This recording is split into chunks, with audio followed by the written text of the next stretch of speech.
Greetings from Christian News and Interviews. So I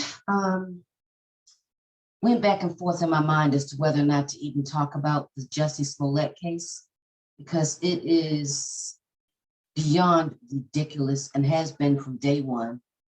I knew when it first hit the news that it was a lie. It just didn't sound right. But I'm not a fan of Candace Owens. However, her take on this was just perfect. So I'm going to share her take on this, and then I will expand or expound a little more.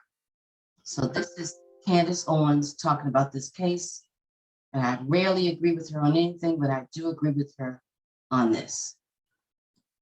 If I had said it was a Muslim or a Mexican or someone black, I feel like the doubters would have supported me a lot much more, a lot more.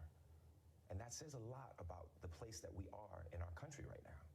The fact that we have these fear mongrels, these people that are trying to separate us, and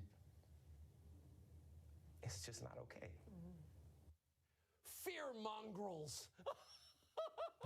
They were a problem then, they're a problem now. Candace Owens is the host of Candace. She's been following all this for a couple of years now. She joins us with her reaction. Candace, it is great to see you tonight. What do you make of this?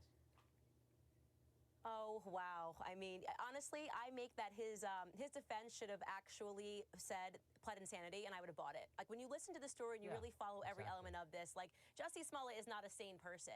And what people are forgetting is that he's asking you to believe, there's this thing called Occam's razor, right? Usually the simplest explanation is the best explanation. He is asking you to believe just an incredible set of circumstances took place here.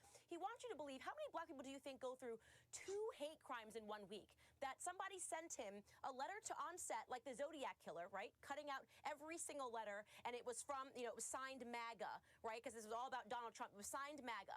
The police say, actually, this came from Jussie, right? And then just 5 days later, Jussie Smollett goes to get a Subway sandwich and some eggs at Walgreens at 1 a.m. in the morning on a frigid night. And what do you know? Some MAGA supporters jump out. He doesn't recognize the voice of his lover, right? The person that he has a sexual relationship with, right? He wants you to believe all of these circumstances. His lover's lying on him. He couldn't see at night that these were actually 2 tall Nigerian black men. The police department has it against him. The person that was in the ride-along is lying about what happened. He never said they were wearing a MAGA hat. The police chief is lying on him. I mean, you have to be an absolute fool to believe anything else than what is plainly in front of us. Jussie Smollett lied. It is actually the greatest racial hoax that has taken place at least in the last 3 decades, right? He should face way deeper charges that he's facing right now, way steeper charges. It's actually, in my opinion, Kim Foxx should be on the stand, for lessening the charges that are against him. Okay. I could have said it better myself. Jussie Smollett is a piece of work. And what I don't understand is the fact that he's digging his heels in it, making it worse. Such a narcissist that he won't back up off of it, even though he knows that everyone knows he's lying. Everyone knows he's lying. I believe his family members know he's lying. I believe that he knows that his family members knows he's lying. Yet, this narcissist who can't see beyond himself is continuing the most bizarre lie. And for someone to insult the intelligence of the listener. I went out to get some eggs at 2 o'clock in the morning. Do you know how cold it is in Chicago? There are people who literally move from Chicago because they can't deal with the cold.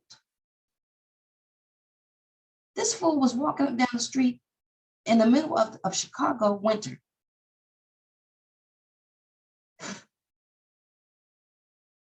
He even went through a practice run. He should never be allowed to work as an actor again. That should be his punishment. Let him go out and get a real job. So it'll be interesting to see what the judge does about this situation.